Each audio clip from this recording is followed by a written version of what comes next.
हाय,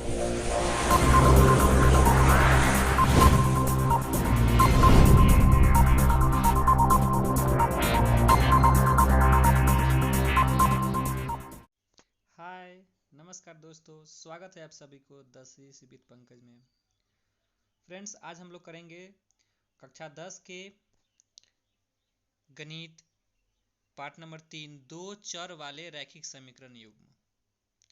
चलिए बढ़ते हैं क्वेश्चन नंबर 1 की तरफ। क्वेश्चन नंबर 1 कहता है कि एक रैखिक समीकरण का घात होता है। जैसा कि हम लोग पिछले क्लास में जाने कि रैखिक समीकरण क्या होता है, वैसा समीकरण जिसका घात अधिकतम 1 होता है। इसलिए इसका आंसर क्या हो जाएगा? ऑप्शन नंबर सी, रैखिक समीकरण का घात हमेशा 1 होता है। नेक्स्ट क्वेश्चन है युगपत समीकरण, युगपत होना चाहिए। युगपत समीकरण 2x प्लस 3y बराबर 4, सॉरी 2x प्लस 3y बराबर 5 और 4x प्लस 3y बराबर 9 है, तो इसका निकाय यानी कि हल कैसा होगा? संगत होगा, अद्वितीय हल होगा, या अपरिचित रूप से अनेक हल होगा, या इनमें से कोई नहीं होगा? क्या होगा? तो इसको जांच करने के लिए हमको क्या करना पड़ेगा?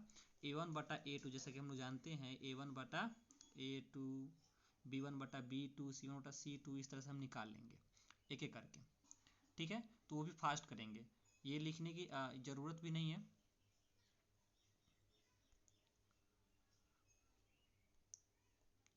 जैसे हम फटाफट निकालते हैं a1 बटा a2, तो इसमें a क्या है? 2 और इसमें 4, तो यहाँ पे है 2 बटा 4। फिर इसको कट कितना आएगा? 1 बटा 2 आएगा।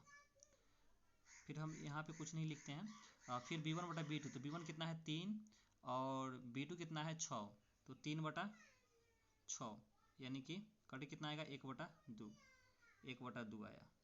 फिर यहाँ पे c को लेंगे, तो c कितना है? 5 और यहाँ पे 9, यानी कि 5 बटा 9। तो देख रहे हैं कि a1 बटा a2 का मान और b1 बटा b2 का मान दोनों आपस में बराबर है, लेकिन b1 बटा b2 not equal to c1 बटा c2। जब ऐसा फार्मूला आता है कि a1 बटा a2 a1 बटा a2 बराबर b1 बटा b2 और नॉट इक्वल टू c1 बटा c2, तब क्या होता है? कोई हल नहीं होता है। तो इसलिए इसका आंसर कितना हो जाएगा? कोई हल नहीं होने के लिए असंगत होता है। नेक्स्ट क्वेश्चन है, क्वेश्चन नंबर 3 कहता है कि k के किस मान के लिए समीकरण x प्लस 2y बराबर 7 तथा 2x प्लस ky बराबर 14 समपाती होगा। समपाती का मतलब होता है जब युग्म समपाती होता है तो उसका हल अनेक होता है, और जब हल अनेक होता है तो उसका सूत्र a1 बटा a2 बराबर b1 बटा b2 बराबर c1 बटा c2 होता है। चलिए हम यहाँ पे रखते हैं इसको। क्या है? x प्लस 2y बराबर 7, तो यहाँ पे a का मान कितना हो गया? 1 बटा यहाँ पे 2 बराबर b1 कितना है? 2, और यहाँ पे क्या है? k, तो 2 बटा k बराबर c1 बटा c2, तो c1 कितना है? इसमें 7 है और यहाँ पे 14 है, तो ये भी कट के 1 बटा 2 ही आ जाएगा।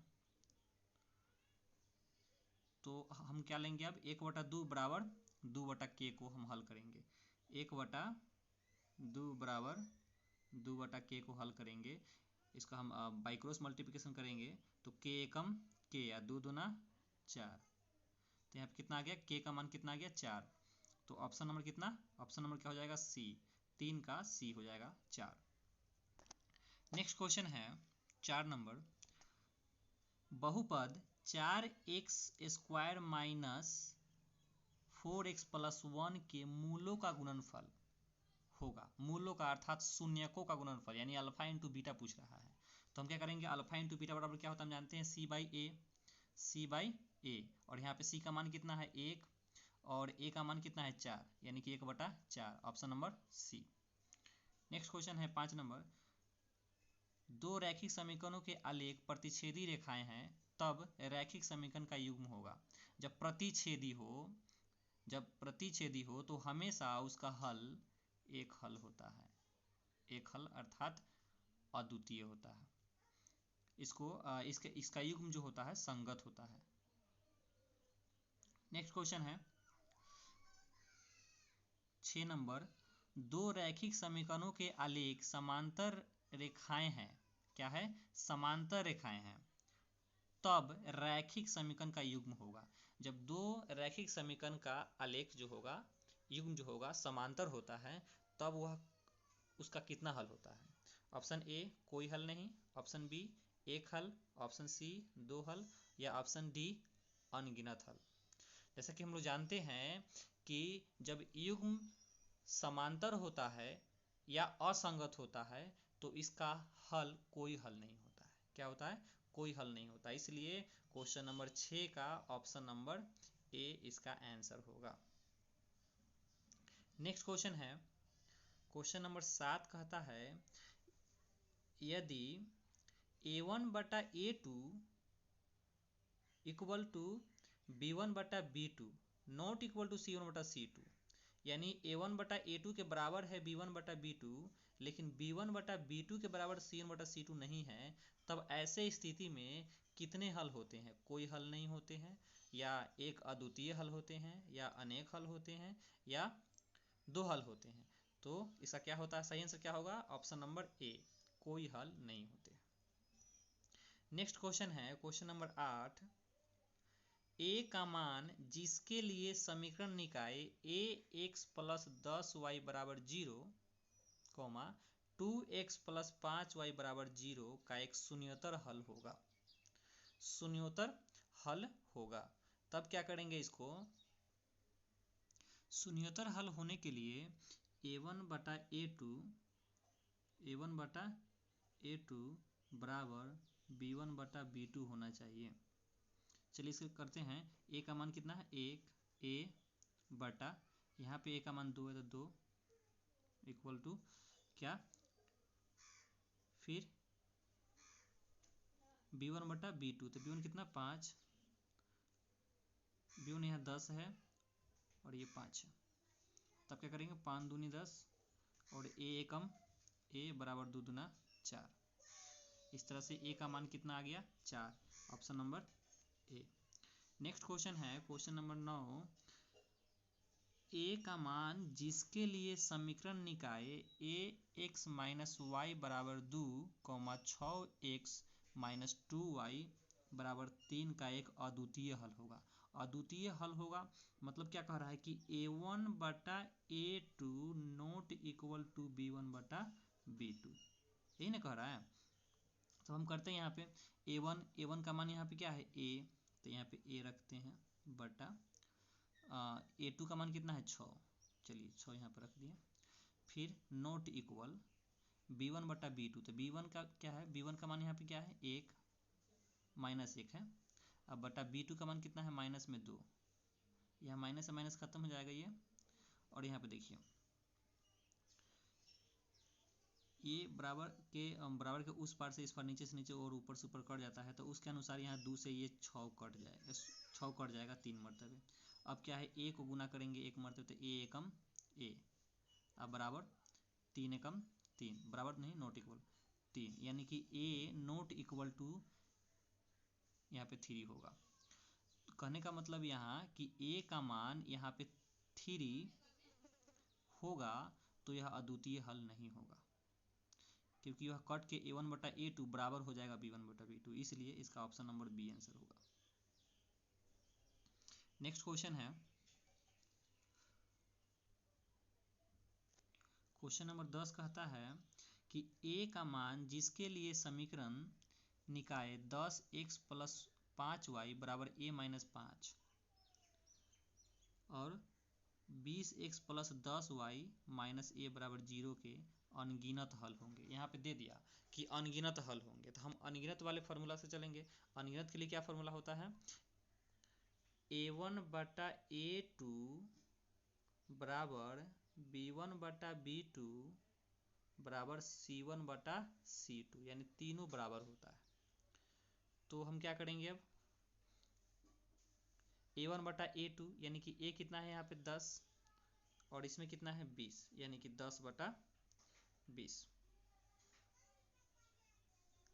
फिर b1 कितना है 5 और b2 कितना है 10, तो 5 बटा 10 बराबर। फिर बराबर क्या होगा c1 बटा c2, c1 कितना है a माइनस 5 है, तो a माइनस 5 अब बटा c2, तो c2 यहाँ पे क्या है a है। चलिए तो अब हम करते हैं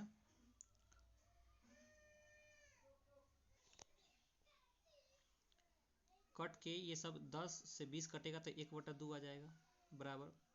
फिर 5 से 10 कटेगा तो 1/2 आ जाएगा बराबर। क्या है c1 बटा c2 मतलब a माइनस 5 बटा माइनस ए है और इसका ये भी माइनस में ए हो जाएगा और माइनस से माइनस कट जाएगा ये। तब क्या होगा, हम करते हैं 1/2 के बराबर में लेते हैं a माइनस 5 बटा ए। अब यहाँ बाइसेम करेंगे तो क्या होगा, 2 से a में गुना हो तो 2a माइनस 5 दूना 10 अब बराबर a एकम a। अब इसको पक्षांतर करेंगे a का तो 2a है, इधर आएगा a तो माइनस में 1 हो जाएगा, उधर कितना बचेगा, उधर बचेगा 10। कितना बचेगा 10। तो फिर 2a में से एक घट जाएगा तो a बचेगा और इधर 10 यानी कि a का मान कितना आ गया 10। तो इसका सही आंसर क्या हो जाएगा 11 का option number B. Next question है, यदि रेखाएं एक बिंदु पर प्रतिच्छेद करती है तो वह बिंदु दोनों समीकरण का डैश होता है। क्या कर रहा है कि कोई रेखाएं हैं जो एक बिंदु पर प्रतिच्छेद करती है, एक बिंदु पर प्रतिच्छेद करती है तो उसका हमेशा कितने हल होंगे, एक हल अर्थात अद्वितीय हल होंगे, इसलिए option number B. Next question 13 number कहता है कि समीकरण निकाय 5x माइनस 3y प्लस 2 बराबर 0 और 6x प्लस वाई माइनस 2 बराबर 0 का किस प्रकार का हल संभव है, किस प्रकार का हल संभव है। अब इसको हल ज्ञात करने के लिए हमको निकालना पड़ेगा a1 बटा a2 b1 बटा b2 और c1 बटा c2 का मान हम मौखिकली निकालेंगे। तो यहाँ पे क्या है 5 और यहाँ पे 6 यानी कि 5 बटा 6 हम कर लेंगे, a1 बटा a2 हमारा हो गया। फिर b1 बटा b2 तो b1 कितना है -3, फिर यहाँ पे है 1 यानी कि -3 बटा 1 b1 बटा b2 और फिर c1 बटा c2 तो c कितना है 2 और c2 है -2 तो 2 और -2 इस तरह से। तो हमने देखा कि कोई भी समीकरण आपस में बराबर नहीं है, जब बराबर नहीं है तो हम क्या करते हैं फर्स्ट वाला लेते हैं 2 यानी कि a1 बटा a2 not equal to b1 बटा b2, यही आ रहा है हमारा। जब a1 बटा a2 not equal to b1 बटा b2, a1 बटा a2 not equal to b1 बटा b2 जब हो तो कि क्या होता है अद्वितीय हल होता है, यानी कि एक हल होता है। तो इसका ऑप्शन नंबर क्या हो जाएगा ए। नेक्स्ट क्वेश्चन है 14 नंबर, समीकरण निकाय 2x प्लस a बराबर 1 और 3x माइनस 5y बराबर 7 के अचर के किस मान के लिए एक अद्वितीय हल होगा। अद्वितीय हल फिर कह रहा है तो फिर हम क्या करेंगे a1 बटा a2 not equal to b1 बटा b2 करेंगे। तो a1 बटा a2 तो a का मान कितना 2 बटा a2 का मान कितना 3 नॉट इक्वल टू b1 बटा b2, b1 कितना a बटा b2 कितना माइनस में 5, यही ना है। हाँ तब क्या करेंगे मल्टीप्लिकेशन करेंगे बाई क्रॉस मल्टीप्लिकेशन, तो यहाँ पे हो जाएगा 3a इक्वल 5 दूनी 10 माइनस 10, फिर a हो जाएगा नोट इक्वल है नोट इक्वल बराबर -10 बटा 3 यानी कि a नोट इक्वल टू -10 बटा 3, इसके ऑप्शन नंबर क्या हो जाएगा बी। नेक्स्ट क्वेश्चन है 15 नंबर, कह रहा है कि समीकरण निकाय a1x plus b1y plus c1 बराबर 0 और a2x plus b2y plus c2 बराबर 0 का अद्वितीय हल होगा। अद्वितीय हल होगा, फार्मूला डायरेक्ट पूछ रहा है तो क्या होगा ऑप्शन नंबर सी a1 बटा a2 not equal to b1 बटा b2। इस तरह जो है देख रहे हैं कि लगभग जितने भी क्वेश्चन पूछा जा रहा है वो सब थ्योरी के आधार पर डायरेक्ट थ्योरी पूछ रहा है, डायरेक्ट फार्मूला सूत्र पूछ रहा है। इसलिए आप हर चैप्टर के फार्मूला को एकदम कंठस्थ कर लें ताकि मैक्सिमम क्वेश्चन को आप बना पाएंगे। बढ़ते हैं नेक्स्ट क्वेश्चन की तरफ। क्वेश्चन नंबर 16 कहता है कि समीकरण x प्लस 2y बराबर 9 में यदि x बराबर 5 हो तो y का मान क्या होगा। x का मान हम यहाँ पुट करेंगे 5। देखिए x प्लस 2 है, x प्लस 2y बराबर 9 है। हमको मान पुट करना है x का 5। तो जब हम यहाँ पे हम 5 रखेंगे तो प्लस 2y अब बराबर इधर क्या है 9 है। अब ये 5 उधर जाएगा तो 2y बराबर 9 में से 5 घट जाएगा, 9 माइनस 5 हो जाएगा, यहाँ 9 माइनस 5 हो जाएगा तो 2y बराबर क्या हो जाएगा 4। अब 2 से 4 कट जाएगा, ये y का मान कितना आ गया 2। तो यहाँ पे ऑप्शन नंबर बी हो जाएगा। क्वेश्चन नंबर 17 कहता है कि यदि समीकरण के आलेख एक बिंदु पर काटे तो समीकरण निकाय निम्नांकित में से किस प्रकार का होगा। नहीं, जब कोई समीकरण किसी एक बिंदु पर काटे तो कितने हल होगा, एक हल होगा। और जो एक हल होगा तो युग्म कैसा होगा, अविरोधी होगा। एक हल होगा तो युग्म क्या होगा, अविरोधी होगा, क्योंकि विरोध नहीं किया, एक काम हो गया। नेक्स्ट क्वेश्चन है 18 नंबर। 18 नंबर क्वेश्चन कहता है जब दो चर वाले समीकरण का आलेख संपाती होता है तब अनेक हल होंगे, उनके हल होंगे। जब युग्म संपाती होता है, जब युग्म संपाती होता है या संपाती या आश्रित भी यहाँ पे लिख सकता है। क्वेश्चन बदलने के लिए यहाँ पे संपाती की जगह पे आश्रित भी कर सकता है, तब भी उसका आंसर एक ही हो, क्योंकि संपाती और आश्रित एक ही होता है। तब इसका आंसर क्या होगा, ऑप्शन नंबर डी 18 का अनगिनत हल होगा। जब युग्म संपाती होता है तो उसका अनेक हल होता है, इसलिए 18 नंबर का ऑप्शन नंबर डी हो जाएगा। 19 नंबर क्वेश्चन कहता है कि युग्म समीकरण a1x प्लस b1y बराबर c1 और a2x प्लस b2y बराबर c2 के अनंत हल होंगे जहां c2 नॉट इक्वल टू 0।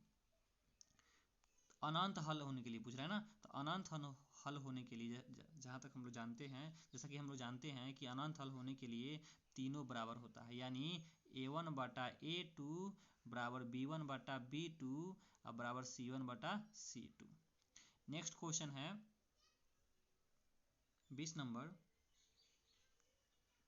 निम्नलिखित समीकरणों में कौन सा रैखिक समीकरण है। ऑप्शन ए इतना, ऑप्शन बी इतना, ऑप्शन सी इतना, ऑप्शन डी इतना। इसका सही आंसर जो होगा दिख रहा है ऑप्शन बी, इसमें पावर जो है एक से ज़्यादा नहीं दिख रहा है। नेक्स्ट क्वेश्चन है 21 नंबर। के किस मान के लिए रैखिक समीकरण युग्म 2x माइनस वाई माइनस 3 बराबर 0 और 2k x plus 7y minus 5 बराबर 0 एकमात्र हल है, एकमात्र हल है। देखिए इसमें समीकरण तो दो दिया है, लेकिन हम एक ही समीकरण से हम आगे बढ़ेंगे और उसका मान हमें निकल जाएगा। देखिए समीकरण 2 क्या दिया हुआ है, 2k x plus 7y minus 5 बराबर 0, और यहाँ पे दिया x का मान 1 और y का मान -1, पुट कर देना है। तो यहाँ पे देखिए 2k गुना क्या हो जाएगा 1 प्लस 7 गुना माइनस में क्या हो जाएगा 1 और -5 बराबर 0। तो 2k क्या हो जाएगा, 2k में 1 से गुना करेंगे तो 2k ही रह जाएगा, और माइनस 7 को -1 में गुना करेंगे तो प्लस -7 और ये -5 बराबर 0। अब -7 और -5 क्या हो जाएगा -12, इसलिए हम लिख सकते हैं कि 2k बराबर -12 उधर से इधर आएगा तो प्लस में 12, इसलिए k का मान क्या हो जाएगा 6। k का मान क्या हो जाएगा 6। तो ऑप्शन नंबर सी 21 का option C answer. Next question है निम्न में से कौन x माइनस 2y बराबर 0 तथा 3x प्लस 4y बराबर 10 का हल होगा। तो क्या करना है, x और y का मान निकालना है, और x और y का मान निकालने के लिए बीजीय विधि जो है उसमें से किसी भी एक विधि को हम लेंगे और इस पर हम हल कर देंगे। तो समीकरण 1 देखेंगे कि x माइनस 2y है, तो हम क्या करें प्रतिस्थापन कर लेते हैं। x माइनस 2y है ना, तो हम x का मान निकाल लेंगे बराबर 0, x बराबर उधर जाएगा तो प्लस में 2y। अब ये 2y समीकरण 2 में पुट कर देंगे क्या, तो y का मान निकल जाएगा हमारा। तो यहाँ पे देखिए 3x है तो 3 गुना 2y और प्लस 4y बराबर 10। अब देखिए 3 दूना 6y और प्लस 4y, तो 6y 4y कितना होगा 10y। अब 10y बराबर 10, तो y का मान कितना 1। हमको पता हो गया कि y का मान 1 है। जब y का मान 1 है तो समीकरण किसी भी समीकरण 1 या 2 में हम y का मान पुट करके x का मान निकाल लेंगे। अगर y का मान पुट करेंगे x माइनस 2y बराबर 0, हम तो x माइनस 2 इंटू वाई का मान कितना लाए हैं 1 बराबर 0, इसलिए x बराबर 2 एकम 2 तो माइनस 2 उधर जाएगा तो प्लस में 2, यानी कि y का मान 1, y का मान 1 और x का मान 2 आएगा, इसलिए 22 का ऑप्शन नंबर कितना ए। नेक्स्ट क्वेश्चन है 23 नंबर, यदि 2k माइनस 1 और k समीकरण 10x माइनस 9 बराबर 12 का हल हो तो k का मान क्या होगा। k का मान क्या होगा, यहाँ पे देखिए ये जो है कोऑर्डिनेट के रूप में लिखा हुआ है 2k माइनस 1 और k, यानी कि पहला वाला जो है वो x का मान है, दूसरा वाला y का मान है, यानी कि 2k माइनस 1 x का मान है और k जो है y का मान है। तो यहाँ पे हम पुट कर देंगे 10x लिखा हुआ है तो 10 गुना x के जगह पे क्या लिख देंगे 2k माइनस 1, 2k माइनस 1, ठीक, माइनस 9k, तो 9 गुना यहाँ पे y का मान क्या है k बराबर कितना 12। अब इसको सॉल्व कर लेंगे, 10 दूना 20k, अब माइनस 10 एकम 10, माइनस 9 में k से गुना करेंगे तो 9k बराबर कितना 12 है। अब देखिए 10k और फिर 9k, ये 10k प्लस में या 9k माइनस में तो घट जाएगा, तो 10k में से 9k घटेगा तो कितना बचेगा एगो के बचेगा। उसके बाद इधर क्या बचा माइनस में 10, अब माइनस में 10 यहाँ इधर लाएंगे तो प्लस में 10 हो जाएगा। तो 10 और 12 कितना हो जाएगा 22, कितना बचेगा 22। इस तरह से एक मिनट, ये 20 ना है ये, हाँ, तो 20k में से 9k घटेगा तो 11k बचेगा और बराबर 22। तो अब क्या करेंगे k का मान निकालने के लिए 11 से कटे कितना मरतबे 2 मरतबे, यानी कि k का मान कितना आ गया 2, इसलिए 23 का option number B. Next question है 24 नंबर, रैखिक समीकरण युग्म x प्लस 2y बराबर 5 तथा 3x प्लस 12y बराबर 10 का क्या एक हल होगा। ऑप्शन ए, ऑप्शन बी कोई हल नहीं होगा, ऑप्शन सी एक से अधिक हल होगा, ऑप्शन डी अनंत या बहुआयामी हल होंगे। तब क्या करेंगे हम इसको सॉल्व करेंगे, a1 a2 b1 b2 निकालेंगे, तो a1 बटा a2, तो a1 कितना है यहाँ पे 1 बटा b1 कितना है 3, ठीक, फिर b1 कितना सॉरी a1 3 है, फिर b1 कितना 2 और b2 कितना 12, तो 2 बटा 12, ये कट कितना बचेगा 1 बटा 6 आएगा। फिर c1 कितना है -5 और फिर c2 कितना है -10, तो माइनस प्लस यानी कि 5 बटा 10 कट के 1 बटा 2 आया। देखिए 1 बटा 3 फिर 1 बटा 6 और 1 बटा 2, यानी कि कोई बराबर नहीं है, और जब बराबर नहीं है इसका मतलब हम पहले वाला लेंगे a1 बटा a2 not equal to b1 not b2, और जब a1 बटा a2 not equal to b1 बटा b2 जब ऐसा हो तो क्या होता है अद्वितीय हल अर्थात एक हल होता है, तो ऑप्शन नंबर कितना ए एक हल होगा। 24 का option number A. Question number 25 कहता है कि यदि 173x प्लस 197y बराबर 149 और 197x प्लस 173y बराबर 221 तो x और y का मान निकालेंगे। आप लोग इस क्वेश्चन को बीजे विधि से आप लोग हल करेंगे, लुप्तीकरण या प्रतिस्थापन विधि या ब्रजगुणन विधि, इन तीनों विधि में से किसी एक विधि पर इसको प्रैक्टिस जरूर कर लेंगे। वैसे हम इसको शॉर्टली बनाने की कोशिश करते हैं जल्दी आंसर लाने के लिए, तो उसके लिए क्या करना पड़ेगा हमको ऑप्शन बाय ऑप्शन चलना पड़ेगा। देखिए 3, -2, 2, 1, 1, -2 और 2, -1, तो इस तरह से x y का मान दिया हुआ है, तो हम क्या करेंगे इसी x y का मान हम पुट कर देंगे, x का मान x में और y का मान y वाला में गुना कर देंगे हम, और उसका जोड़ कहेगा तो जोड़ेंगे, घटाएगा तो घटाएंगे। तो क्या करते हैं हम चलते हैं 1 नंबर ऑप्शन के पास। एक नंबर ऑप्शन है 3 और -2, तो हम क्या करेंगे 3 को 173 में गुना करेंगे, फिर -2 को 197 में गुना करेंगे, और फिर ये 3 से जो इस गुना करके आएगा उसमें से इसको 197 में 2 से जो गुना होगा उसको हम घटा देंगे, तो जो आएगा सो अगर 149 के बराबर आएगा तो हमारा आंसर हो जाएगा। वैसे हम इसका आंसर डी होगा, हम एक आंसर डी पे हम लेके चलते हैं और करके बताते हैं। जैसे यहाँ पे 173 है तो ऑप्शन यहाँ पे x का मान कितना है 2 है, तो 2 से गुना करेंगे तो 3 दूना 6, 7 दूनी 14 के 4 हासिल 1, और 2 एकम 2 1 3, 346 हो गया।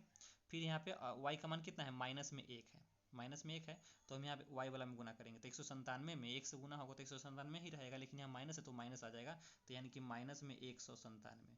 अब क्या करेंगे इसको घटाएंगे, 16 में से 7 गया 9 बचा, 13 में से 9 गया 4, और फिर यहाँ पे 2 बचा तो 2 में से 1 गया 1, 149 आ गया, 149 के बराबर आ गया, तो यह हमारा आंसर हो जाएगा। तो इस तरह से हम मान भी रख करके पुट करके हम बिना हल किए समीकरण जो है किसी भी बीजगणित विधि से हल किए हम